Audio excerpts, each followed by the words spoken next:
Hello, everybody, and welcome to episode 12 of the Inkwell Gamers podcast. Today, we're going to have a fun episode. We're going to be talking about the two events that we partook in the last 2 weekends, as well as we're going to go over the Miami TCG Lorcana tournament that also happened this past week, and we're going to talk about the decks, the results of that, as well as our own experiences in the tournament scene as well. Are you ready for this, Dana? Yeah, I'm really excited.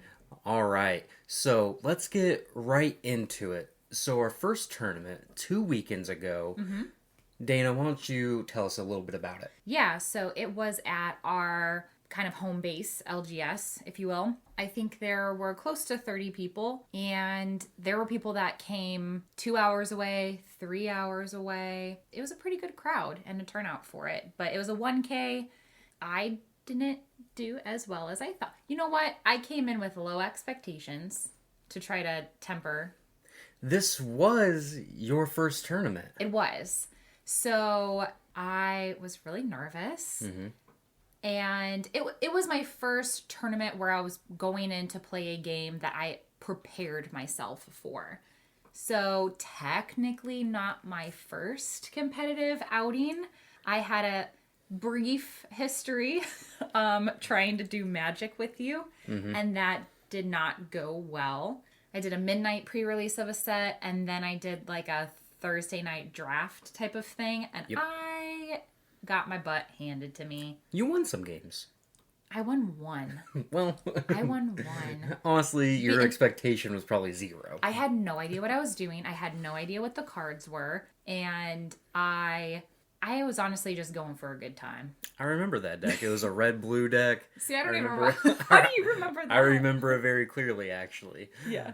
Okay. This being your first real TCG competitive event, what were your expectations and how did it go? I knew going into it I wasn't going to be the most experienced TCG player. I also knew that I at least was semi-confident that I put together a pretty competitive deck. I knew that it wasn't the two strongest in the meta currently, but it was a deck that I was really excited about, and I had some confidence that it would perform well just because we experimented with it on Pixelborn, which I know we can get into as a whole other different ball game. There's definitely a difference between playing on Pixelborn versus in person, but I knew I wasn't going to win it. So I wasn't going in naive like that. I did hope that I would do better than what I ended up doing. Sure. But I think that, I don't know, I learned a lot, and I at least wanted to win a game, and I won a couple. Yeah, so... you won a whole match even. So I think what you said was really important. I think it's really key to play a deck that not only you think is good, but also you're pretty comfortable with when you go to these tournaments. So tell us about the deck that you brought. So I really love Emerald Amethyst, which we'll get into, I think, maybe for a future event. I might switch that up, but we could talk about that at the end. But Emerald Amethyst is, I like the way that the two inks interact with each other. So I felt like that best fit my play style. Going in, I'll just roll down my list really quick. I brought Olaf, Pascal, Cheshire, Jafar, Wicked Sorcerer, Maleficent, Genie, Rafiki, Peter Pan, Neverlanding, Flynn Rider, Meg, Cusco, John Silver, Jasper, Mad Hatter, Ursula, Tink, and friends on the other side. It is slightly different than what I brought to League. I had added in the Jafar Wicked Sorcerer because I felt like I needed a body that could do fairly well challenging. So I needed something to contest Tinkerbell and Stitch Rockstar and the such. Right. So I did bring that for that reason. And then my intention was to also use Meg with either like Olaf or Pascal in case I saw like Simba Bodyguard with Lilo. Those could take care of Simba or Rafiki. So I felt like I went in with a game plan, learning from League and adapting and kind of ready. And I didn't see Simba Bodyguard. Yeah, we did not see a whole lot of those throughout the the tournament. I think the number one seed was an Amber deck, but I don't. He didn't use it against. I think we both played him. He didn't use it against me. Did he use it against you? Not that I saw. Yeah. No. So he must not have been going with that type of strategy per se. So yeah, kind of getting into. Do you want to? I don't know. Do you want to do your deck, or do you want me to just go through my experience? Yeah, let's go through your experience. One thing I really want to touch on with your deck is that you brought Ursula's, which I know isn't super common in these decks, but tell us your thought process on that. Yeah, so that was an addition to my deck that was different than what I had in League also. I think you had taken her out of your deck and then let me put her into mine. I felt like she was a really good addition. She was a big body, and I liked that upon her entering the battlefield, she automatically took away lore. So similar to like Aladdin and Ruby. So I really liked that aspect of her. And yeah, I don't know. She was fun to play with. I had no regrets for adding her. Yeah, she's really good. I think in your deck specifically, it works out really well because they have to answer all the 5 ink threats, whether it's even the 6 ink threats, whether it's Kuzco, Mad Hatter, John Silver, Genie, and then you just slam down Ursula, who is also a 3-quester, but also provides some card advantage in the late game. It's not easy to banish while challenging, so I think it's actually a pretty good card in that deck. Why don't you tell us how the rounds played out? Yeah, so first 2 right off the bat, I dropped it in 2, so not a good start. I ended up... That was the eventual number 1 seed. Yeah, that was the eventual number 1 seed going into top 8. So, you know what? It was fine. I'll take that loss. But I felt like starting off, I had a really good board presence. But then he double grabbed your swordsman in 1 turn. So it got rid of my Kuzco and 2 other characters I had. And then I had 2 Rafikis left in my hand the same turn. And I was like eyeing characters on his board that I was like, come my turn. Oh, I'm just rushing right into those, and boom, they're gonna be off the board. The same turn as the double grab your swords, he did You Have Forgotten Me, and the 2 Rafikis were the only 2 cards in my hand. Bye-bye. So then after that, it was like game over. Like that I had no recovery whatsoever. No board, no hand. No, that hurt. Yeah, so you know what? It was fine. I feel like that was the beginning to me starting to realize throughout this whole process that I needed different threats. So we'll get into that. But then after that, I played a mirror match, but it wasn't necessarily the same play style as me. They went more like the reckless route. So they played Iago, The Beast Is Mine, John Silver. So forcing me to not be able to quest with my high questing characters, which really sucked. And then I won that one in 2 games, so 2-0, which was nice. I was very proud of myself. And then after that, I played a Steel Emerald deck, and I lost in game 3, so at least I won in that one. And then after my Steel Emerald, I played a Ruby Sapphire, and I lost in game 3 as well. But I was really proud of myself because 3 out of my 4 matches, I won at least 1 game within each of those matches. So I was like, you know what, I'm not leaving going over. So I'm proud of myself for that. But the Ruby Sapphire deck, they had just bigger butts. Like they had Triton. I didn't have any answers. I didn't have any huge damage inflicting characters because my deck was built a lot around high questing characters, and they just don't have the attack power. That they have the big butts, but they don't have the attack power. So I just didn't have answers to get things like that off the board. But yeah, I don't know. It was good. Good. I'm glad. I was really proud of you. It seemed like you were competitive in every match, and for someone who has their first real TCG tournament, I think that's pretty good. Yeah, I was so nervous. I'm not gonna lie. My first match, I was shaking so badly. I accidentally didn't give myself enough lore with questing, but my opponent was super nice and corrected me and was like, hey.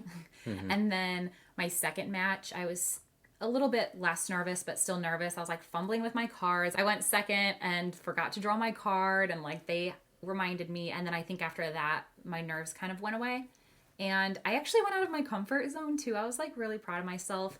There were 3 other females there, which I was really excited about. I was so nervous I was going to be the only girl, but it was really cool to see that there were other females there too. And I don't know, when we were waiting for our next round, I saw that they were over at a table playing, but one of them was standing up and watching. So I just came over to them and I was like, hey, do you mind if I watch? And they're like, oh yeah, no. And then I started talking to the one female who wasn't playing, and I don't know, just kind of wanted to build into the community there, which I don't know what came over me. That's not me, but Yeah, that was really cool. You definitely were more outgoing than what I was. yeah. So let's talk about you though. Yeah, so What kind of deck?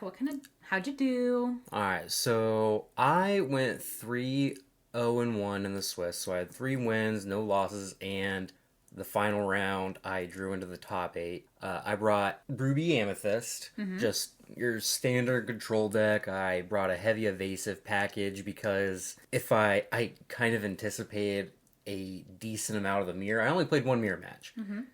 Spoiler, went to time.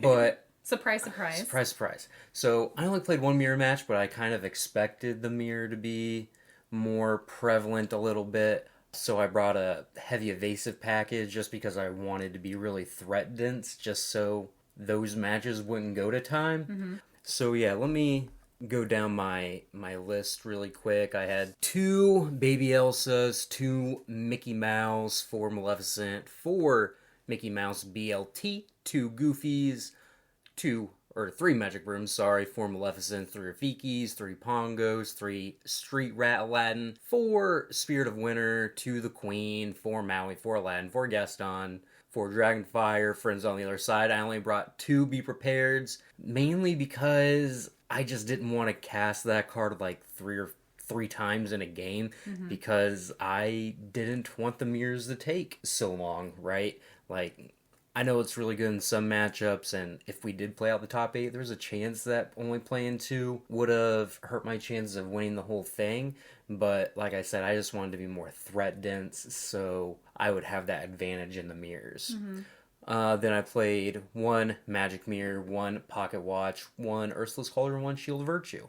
Nice. So, besides only playing 2 Be Prepared, I did play a couple Elsa Snow Queens just because I really wanted to test out how shifting into Big Elsa was, how strong that was, and spoiler alert, it is pretty good playing that card 2 turns ahead of schedule. Yeah. One of the changes I'd definitely make is I'd probably play 1 or 2 more White Rabbits Pocket Watches, and I'd probably cut the Aladdin Street Rats, and that card just isn't efficient enough. It's Does it speak into you? It does not speak to me. It's just a 2/2 for 3. Its body isn't relevant. It just does not do enough. As far as the rounds go, the first one I played against Amber Amethyst. They're playing like a Dr. Facilier Stitch Rockstar deck with all the Maleficent Biding Her Times, Lilo Making a Wishes, just a really aggressive deck like that, except for he told me he didn't have all the Stitch Rockstars, so it was kind of a powered down deck a little bit. I played really well around his Dr. Facilier. I didn't let him make any favorable trades when that card was on the board, so I was able to win that one 2-0. The next match was a Ruby Sapphire control matchup, and I feel like the Sapphire control mirrors usually favor the other control deck because their removal spells just give you ink in the form of Hades and Let It Go, so they're just comes points where you don't have to ink any of your threats, and then they sometimes still have to ink some of their threats, and you're just ahead in ink, and you're ahead in card draw a lot of the time too, unless they're playing Amber Sapphire. So I won that one 2-0 relatively easily. Then I played against the Ruby Amethyst Mirror. I won the first game in probably 20 minutes. The second game went to time, so I ended up winning the match 1-0. That was kind of frustrating because I felt like I was probably winning the game for the last 10 turns of the game. Like I just had way better board, way more threats, but it's just what it is. I kind of expected them to concede but he just really, really wanted to play it out, which is fine. That's his ability to do so, but if we were going to go to time, I was going to win anyway, so it seemed like the writing was on the wall. But, yeah, so I won 1-0, and then, yeah, I drew into top 8 in the last round against the deck that Dana lost in the first round, that same player, Amber Steel Song. They were on, and then we just split top 8. I was a little disappointed in that because I really just wanted to play it out, but it didn't seem like anyone else did, really. Yeah, it was a Sunday night, and like I said, there were people that were coming from 2 hours away, 3 hours away, and I think it's hard for the local person to say, no, everybody has to stay, let's play it out. So I get it. But, we mentioned that the person that I played in the first round, and then the person that also played you, was the first seed going into top 8, but we didn't talk about where you were. You were second seed going into top 8. That's pretty good. I was like 2 percentage points off. Honestly, it was probably the draw. It was the draw, yeah. Yeah. I probably would have been first seed if I didn't get the draw there, which is totally okay. It's totally okay. It's fine. I thought I played pretty well. I thought I played the deck pretty fast. Did you learn anything?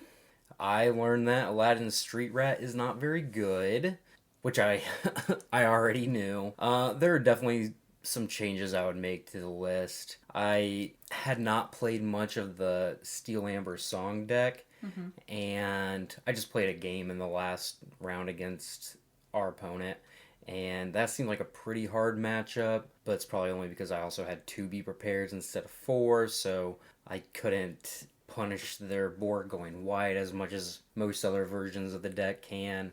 I think if I play in a tournament going forward, I might bring some version of this deck. Again, another aggressively slanted version, just because I don't want the game to take a really long time. Right. But I think the power level is definitely there, and the game's going longer kind of gives you some room to outplay the opponent a little bit, which I like as well.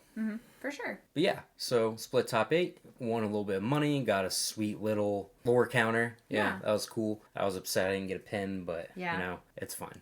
Yeah, I think you guys rolled for pins. We rolled for the pins, and I did not roll high. Yeah. So I low rolled. So getting into the next weekend, we decided to go to another one.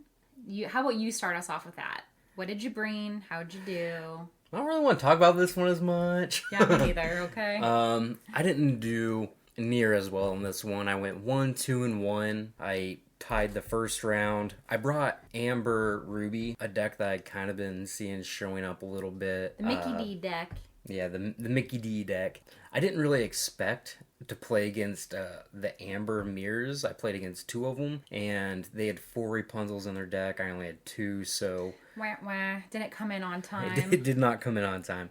So the mirror matches were a little bit favored. There were probably some other things I could have done in the matches to make them go a little bit more my way, but you can't always play around everything. But in retrospect, I could have made some better decisions. Played the mirror the first round, and we drew. Played against an Amber mirror the second round. They were Amber Sapphire. I thought I was going to be advantaged in this one, because like I talked about, Sapphire's removal spells kind of give you ink, so you don't have to spend as much resources on building your inkwell. And that's exactly how the first game played out. They had to banish one of my threats with a Let It Go pretty early, and then I won very easily. But they just got out ahead on board a little too much in game 2 and 3, and they just cast more Rapunzels than I did. That led to more Surfer Stitches, and it just kind of was a snowbally effect in those games. Why don't you go through that deck list?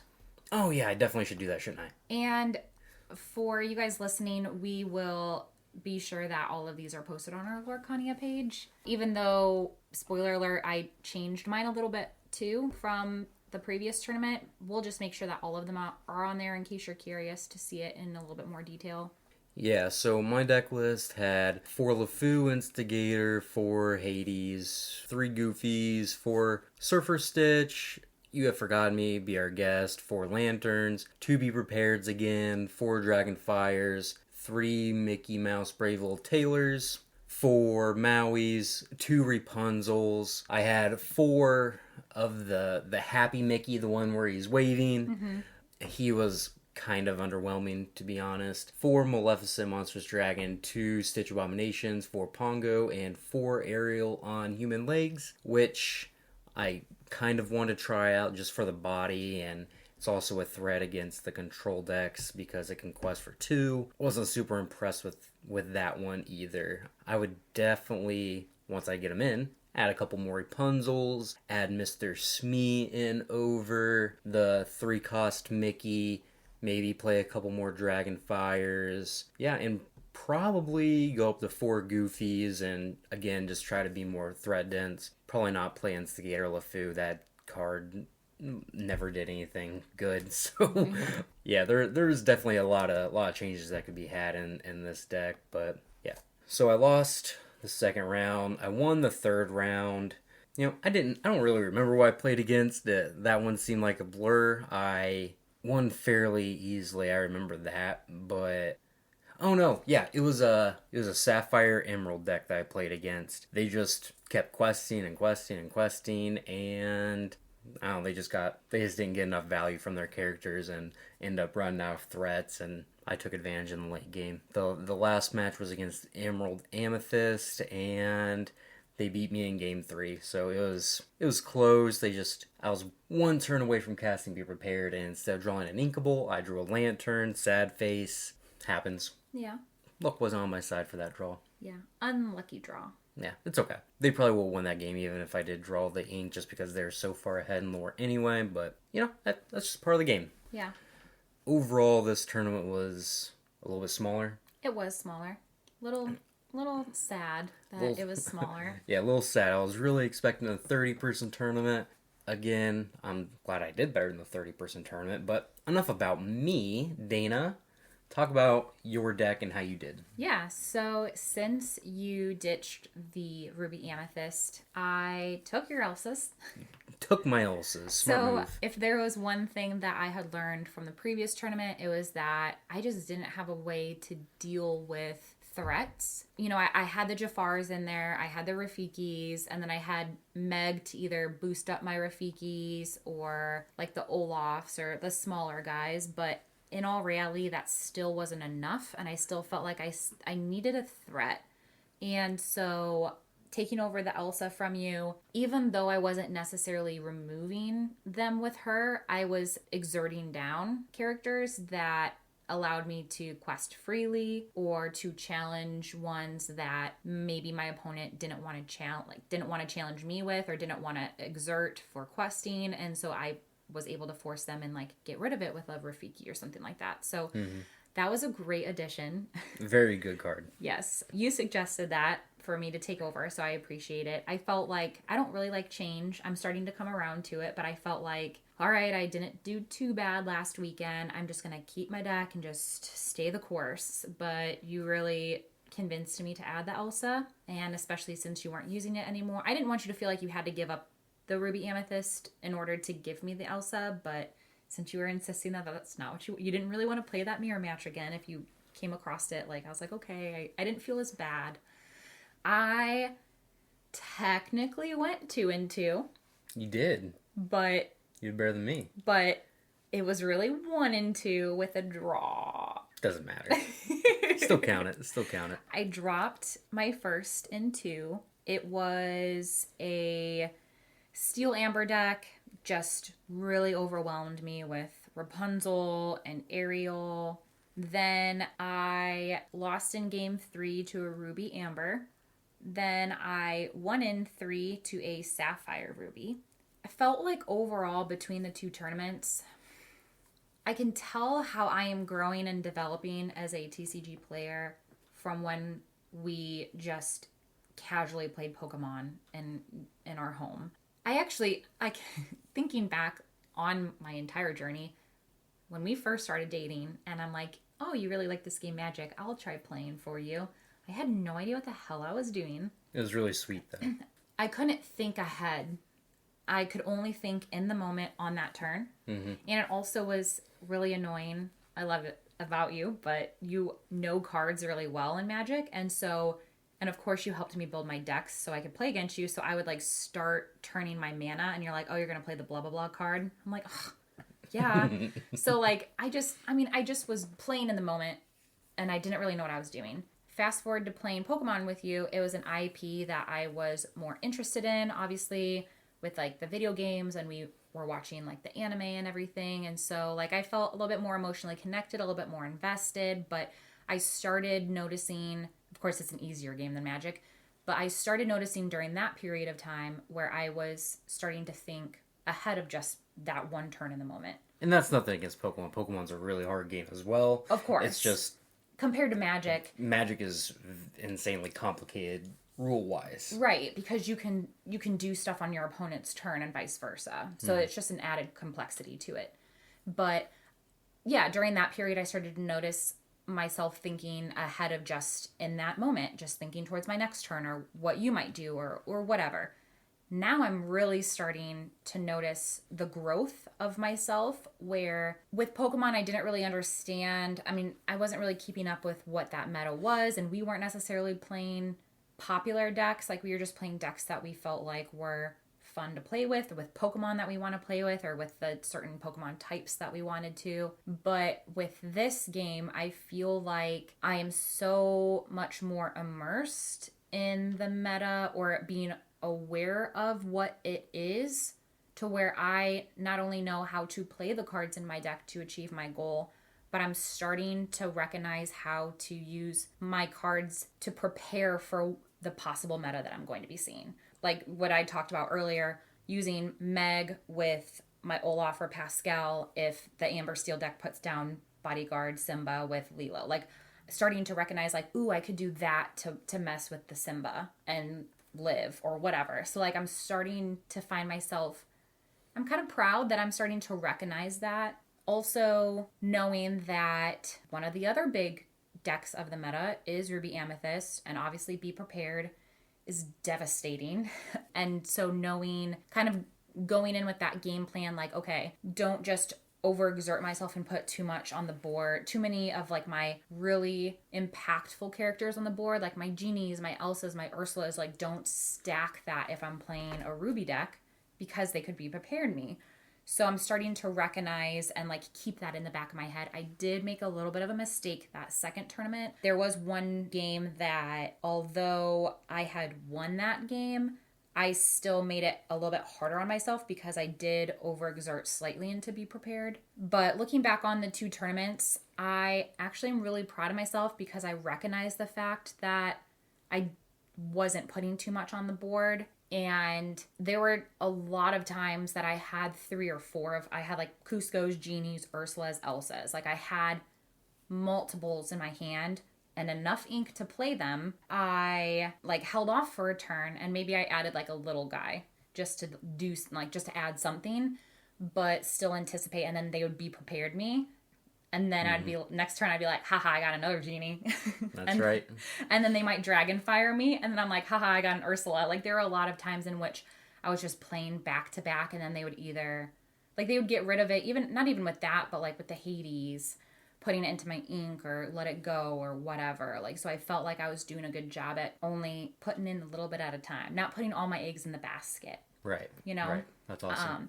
Yeah. So even though I did it one time, probably a little bit too much than what I needed, like I'm really proud of myself that I'm starting to be a little bit more strategic and not just like, here are all of my cards. You know? I am starting to also recognize that there are some games where I might have gotten burned with playing against a certain deck, like the Amber Steel, with the Singer Ariel and the Rapunzels, and then there was one time where there was like a Cerberus on the board too. It just like completely overwhelmed me, and then I lost because my board presence wasn't there. But then fast forward to the future, and I might be playing a similar game where they start to put those, they're starting to get them out a little bit, and I start to panic, and I'm like, not again. I will not allow this again to myself. And there was a game where I used 2 Rafikis to get rid of them, thinking that there was a threat, but not doing the math and just realizing that if I were to have just quested with them instead of challenging to get rid of their characters, I would have won. Yeah, if you just waited a turn, not did anything, just played them to the board, quested on your next turn. Yeah. But in the back of my head, it was like, well, I lost to this exact situation before. But of course, maybe like there was obviously a difference in lore from my situation before. And so I was in a slightly different situation. So just trying to learn from those experiences that I don't have to challenge, or recognizing when powerful cards are a threat versus not a threat. I guess. Sometimes they just need to answer your threats because you're at 19 lore, right? Mm-hmm.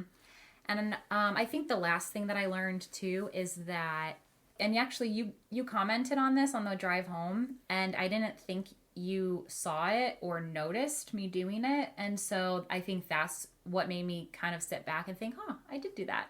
Is learning that I don't have to play characters on the first turn, depending on like the first hand that I might have. I feel like I'm getting better at my mulligans, but depending on what I get in my hand, like if I get my Cusco and I get my like non-inkables that are a little bit higher and more powerful, just like putting in the back of my brain, like I don't have to play Olaf if I have Olaf, because I could save it for ink, so I could make sure that I get to my Ursula in time. Right. And then you made that comment about like, yeah, I noticed that you didn't play a character even the first 2 turns, and then I was able to get to like one of my 3 drops. So I don't know, just like I think I see a growth and development instead of just playing to my turn like I was doing with Magic, or maybe not seeing the big picture like I didn't when we played Pokemon. So I don't know. Yeah, absolutely. There's been a ton of growth, and I'm really proud of you for that. Yeah, we joked about talking about maybe how I'm learning and growing and doing like a 0 to hero segment, because I feel like I could just, even though I am nowhere close to being good or claiming myself to be a hero, but I'm still near the 0 part of the 0 to hero. But I don't know, maybe we'll do like every once in a while we'll check into how I feel like I'm developing, but I don't know. Absolutely. We'll see. Oh yeah, my overall deck added a couple more changes to this one as well. Olaf, Pascal, kept them. Added Genie, Ever Impressive, and got rid of Flynn Rider. I felt like people have Flynn mainly because, like, for being a smaller character, like, he's questing for 2 and he has his ability, but in all reality, I felt like the majority of the time, I just wasn't getting good use out of him. His two lore questing might be enticing to some, but in all reality, I had a lot of high questing characters as it is. I wanted more bodies, and Genie, instead of being like a 2-2, he was at least a 2-3. Mm-hmm. So it was just like a little bit bigger. So how I like to look at Flynn a lot of the times is that he is a 2-cost card that gives you 2 lore and then makes your opponent discard the worst card in their hand, which isn't exactly what it is, because he could get up to 4 or 6 lore very occasionally. That doesn't really happen that often, but I don't think we would just play a card that was 2 ink cost, you get 2 lore, they discard a card. It's not very efficient, it doesn't affect the board, and that's honestly how Flynn seems like it plays out to me 90% of the time. Like I said, of course it can be better than that, because it could get up to 4 lore, but that doesn't seem to happen. It just, you quest with it, and then he gets taken out, and then your opponent's still ahead on board, and you just feel like you're down in the exchange. Yeah. I kept in my Meg, Cheshire Cat, added Baby Elsa, Friends on the Other Side, Jasper, Maleficent Sorceress, Rafiki, Jafar, Wicked Sorcerer, Tinkerbell Most Helpful, Cusco, Mad Hatter, Genie, John Silver, Ursula, Elsa. Controversial, most Emerald Amethyst decks have been playing Mother Knows Best, and I hate that card. But if you look at the decks that are playing it, the majority of the time they aren't playing all 4 genies. So... Or Ursula's or Elsa's. Right. I just really don't like this card. I feel like right now, so if I'm playing 4 genies that already bounce, I don't want to play any more things that bounce, because there are a couple of prominent threats that I'm seeing that have abilities where when they enter the battlefield, they do something negative towards me. So why would I understand to disrupt their pace, but I'm not going to want to bounce 8 times. Or, I mean, if I were to do 4 and 4. I do want Genie because he quests, he's evasive, and also has the ability to attack if need be. Plus, even though you could sing Mother Knows Best for free, at the end of the day, I feel like things that I would want to bounce would be later in the game anyway when I have my Genie. So, I don't know. I decided to just ditch them. And honestly, no regrets. I feel like previously when I had Mother Knows Best in my deck, and there are times in which I didn't even have all 4. I think I even cut down to 3 and then to 2. And then it got to the point where it's like, I don't even want 1. But the majority of the time when I was playing Mother Knows Best and I had it in my hand, I just didn't want to play that card. I didn't want to do it in that moment, and it just felt like wasted space to me, especially because it was also uninkable as well.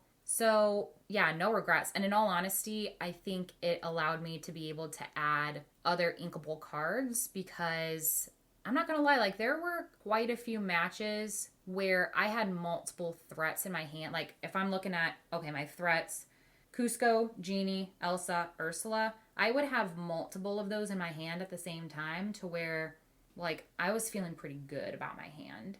So yeah, I don't know, like it, and there were not very few times in which I like wasn't able to play those cards when it came to that turn. Like I just had a really good curve. So yeah, no regrets, honestly. Like I know that that's probably controversial because a lot of people do play Mother Knows Best, but not me. I'm a rebel. And that's okay. That's okay. You gotta play, if it doesn't fit your game plan or your play style, then I think that's okay. Mm-hmm. Yeah. Well, thank you. Yeah, absolutely. We kind of fought about that a little bit, I'm not gonna lie. Yeah. We can be honest with them. You pushed for it. I think it's a really good card. I would probably play it, but there were definitely times where we were playing on Pixelborn and you would have 2 Mother Knows Best in your hand playing against the blue Hades. Mm-hmm. Or you would have 2 Mother Knows Best in your hand and your opponent just casts Be Prepared, and it's just like, well, I would much rather one of these be any character to follow that up with. Or with Aladdin or Tink, like any of those that honestly do negative things to me. Like why would I want, if you add it up with the genies, why would I want to bounce 8 times? Mm-hmm. I don't. So, yeah. Oh well. That's okay. Like I said. So, yeah, that tournament, Dana did better than me. She placed higher than me. Well, I was really proud of her. Let's not count the draw. I was 1 and 2. We're counting the draw. In all we're counting the draw. 2 and 2. 2 and 2. It goes onto your record as a win, so we're counting it. So now, do you want to talk about the PPG Miami TCG Con tournament? Yeah, let's do that. All right, so I kind of just want to go over the most popular decks, the top 8 decks, just all the key things from this tournament. So the total breakdown as far as the metagame goes, we had 67 Amber Steel decks of various kinds. We had 66 Ruby Amethyst decks. I'm guessing those are all control decks, just built differently. 24 Emerald Amethyst. Hey, represent. Hey. Third popular. 11 Amber Sapphire, 11 Amber Ruby, 9 Emerald Steel, 9 Amethyst Sapphire, and 39 others. 237 participants in this tournament. That's a huge event. That is a very big event, especially for one in the current stage of Lorcana's life cycle. Right, like one set. I mean, that's such a good turnout for one set. Yeah, super cool. So some of the things that I noticed is that the metagame was almost 60% of 2 different decks. Mm-hmm. Amber Steel and Ruby Amethyst. Those are the 2 decks that I would have guessed were the 2 best and most popular. For sure. I wasn't sure if we would see that high of a percentage of Ruby Amethyst, mainly because the mirror matches go pretty long and it's kind of exhausting to play 3 mirror matches in a day that go to time. Right. So I'm kind of surprised that one was as high, but Yeah, the Amber Steel deck showed up and showed out. For this tournament, what stands out the most to you? I think what stood out the most to me is that although Ruby Amethyst and Amber Steel were pretty equal in the presence and amount of decks, it seemed as though Amber Steel performed better because even looking at the bracket in the semifinals and even the quarterfinals, there's just more of a presence of it. So in the quarterfinals, let's see, 1, 2, 3, 4, 5. 5 of the 8 were Amber Steel.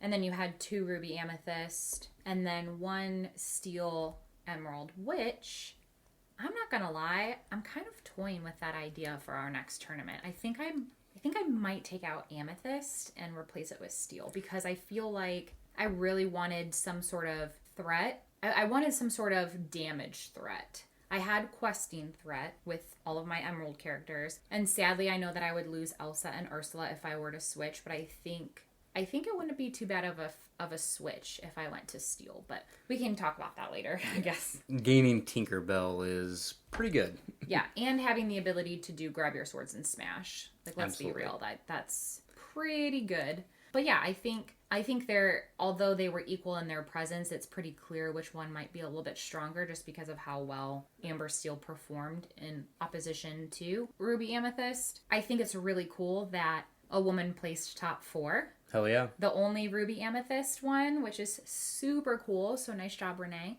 But yeah, that's kind of what stood out the most to me. Yeah, I feel the same way. These lists aren't all exactly the same by any means, but it seems pretty clear that this is probably the best deck in the format. Having 5 in the top 8 of a tournament, that is huge. Especially as big of a tournament as it was. Absolutely. And the deck that people thought might be the best it's crazy to say that, a deck is probably the second best because it only put 2 in the top 8, and that's probably true for like Magic, but this is a relatively new game and it wasn't even close to the best performing deck in this tournament. 5 in the top 8 is just really impressive for overwhelming for this deck. Yeah, absolutely. Both finals, 3 of the top 4, 5 of the top 8 is just crazy statistics, honestly. It looks like for the most part they are all very similar, so I'm not going to go over the deck list too much. They have some slight variations. For example, one of the decks that didn't get top 4 had Lilo Making a Wish, whereas the 3 that did top 4 did not. So maybe that's one of the distinguishing factors of which version of the deck's better. It's the ones that place top 4 are more resilient to like Tinkerbell, but they're probably worse against the Ruby Amethyst decks because they don't have as quick of a clock, let's say. Mm-hmm. Besides that, the 2 Ruby Amethyst decks, they look very similar as well. Of course, there's going to be some slight variations, but nothing. Yeah, I think it looks like Renee, who placed top 4, wasn't playing BLT, but the other one was. I think that's like the main thing that sticks out to me. Yeah, that's a very polarizing card because it is good at ending the game quickly, but at the same time, it just doesn't do anything when it comes into play. So a lot of the times the play pattern is you play your Brave Little Tailor and then they Maleficent or Hades it or Dragonfire it, and you just kind of didn't really get any tempo or value off of it. Mm-hmm. Whereas if you play Elsa or Ursula, then you are gaining an advantage the turn you play those usually. Mm-hmm. So that's the rub with BLT there. Yeah, the last deck that made top 8, the Emerald Steel deck. This one looks pretty sweet, honestly. It is playing Big Bodyguard Mickey. Yeah. What do you think of that one?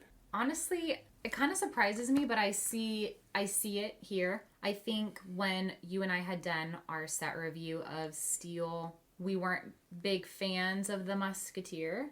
We just felt like that type of, like, the Musketeer cards just weren't strong in general. Mm-hmm.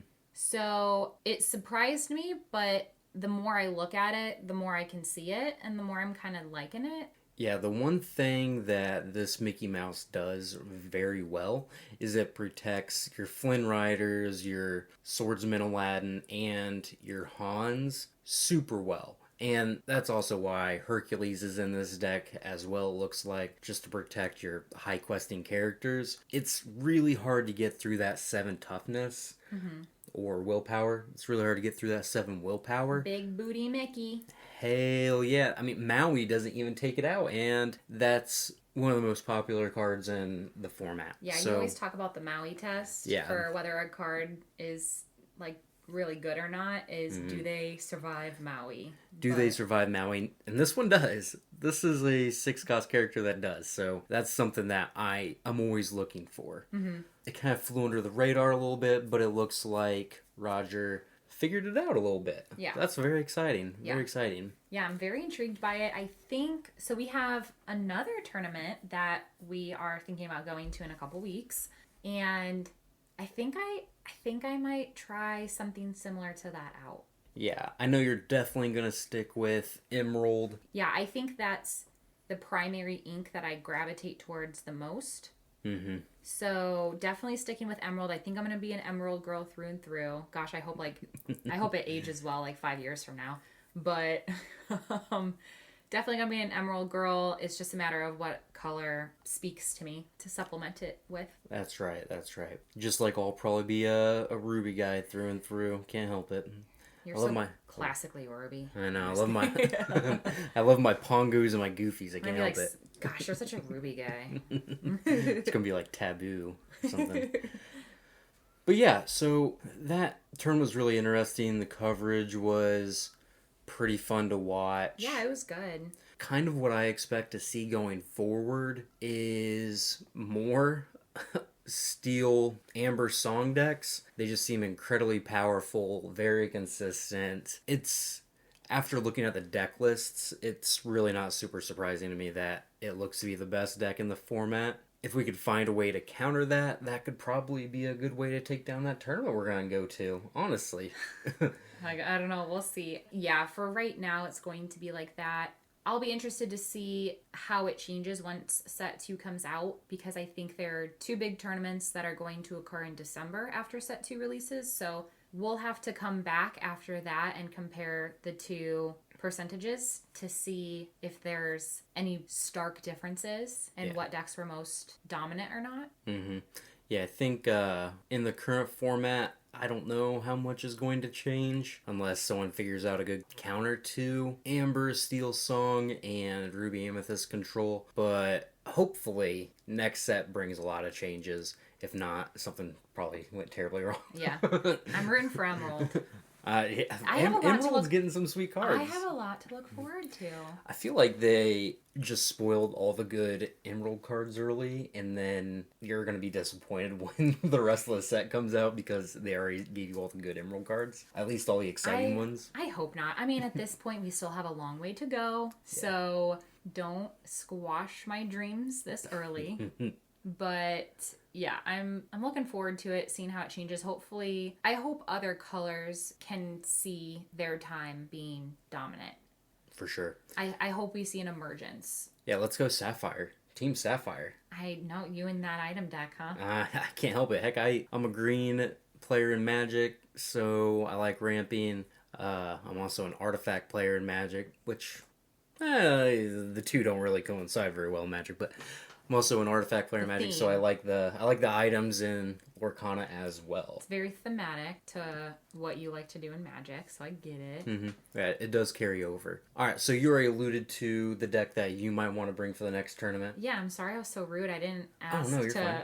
What are you going to bring, Dalton? I haven't decided yet. It will be some combination of the 3 inks of Amethyst, Amber, and Ruby.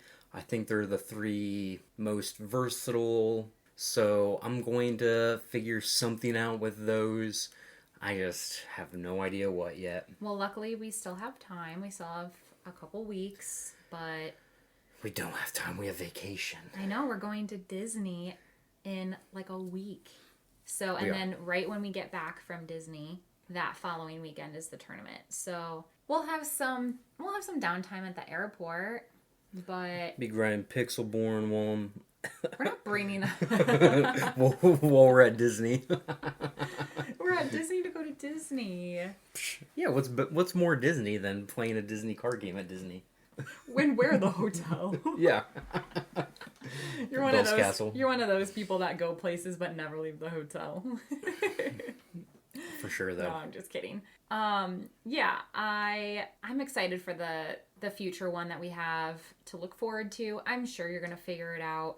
I feel like you always panic and doubt your decision, but in all reality, whatever you choose doesn't do bad. So you just gotta. Well, I didn't perform well last weekend, so. Shh.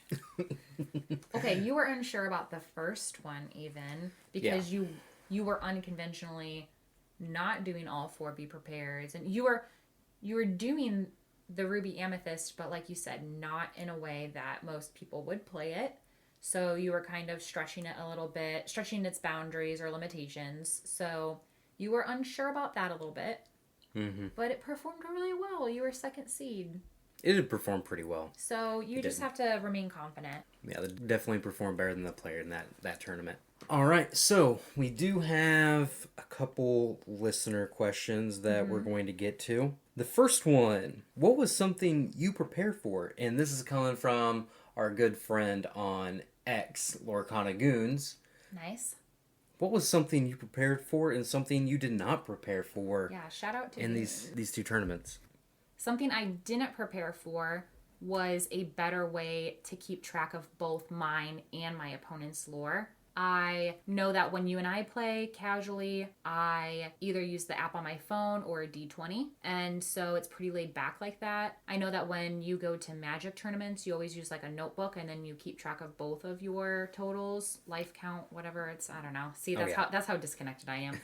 Life totals, yes. But so for the first tournament, I just thought, okay, I'll just use the app on my phone, put it into player mode, and then just keep track of them and mine. I felt like there were like glitches with the app where I would tap a certain amount of times, but it doesn't count all of them right away. And I know that sounds like an excuse, but what the girl that I talked to, she agreed that it does that sometimes too. So I didn't have even a backup notebook to use, and I don't know. I wanted to have a better way to keep track of both the scores. And then for the next tournament, we both like brought like a notebook or like an electronic notebook or whatever. But I just felt like my first one, like I don't know, I didn't score keep as well as I probably should have been, or the methods that I was using were unreliable. Sure, I get that. I used to always bring like a 20-sided spin down dice or 2 of them, and the problem with those is that if you accidentally bump it, then if you don't know exactly what it is or where it was, then you just lose track, and you got to count on your opponent to be truthful. Yeah, they're like, oh no, you were at 13 life, not 16. I'm like, I don't think so, but yeah. So I just like writing it down every time. Yeah, it was much better for a second. Much easier. Yeah, sorry, I didn't mean to interrupt you. It was much better for the second tournament. As for me, something that I did or did not prepare for, I'm just going to go right to the games. I should have expected in this last tournament more Amber decks. I didn't expect to see an Amber Ruby mirror first round. I hadn't played a lot against that on Pixelborn. I thought it was going to be a little more niche, so I just haven't played against Rapunzel enough is what I think happened. But yeah, that match I drew. What I did prepare for, well, I built the deck to beat the control mirrors, and I still did not beat one of the control mirrors that I played against. So maybe I didn't prepare well enough. Yeah. I thought I was prepared for that. I guess I wasn't, but that's why we're playing the games to learn, right? Right. And one more question of the week from Y Breezy, another one of our friends on X. For the listeners out there who have never been to big tournaments before, what would you say are some must-dos? Do you want me to take this one? Yeah, because you have more experience with it. I just go in, I'm just there for the ride, you know?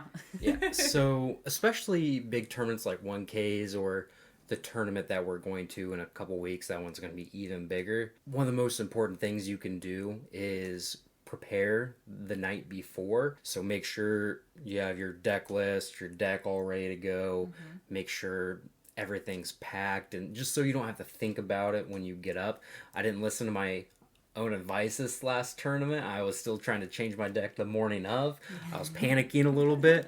Don't do that. Don't do that. Figure out your list ahead of time just so you don't have to think about it. Another thing is you want to make sure you get good enough sleep.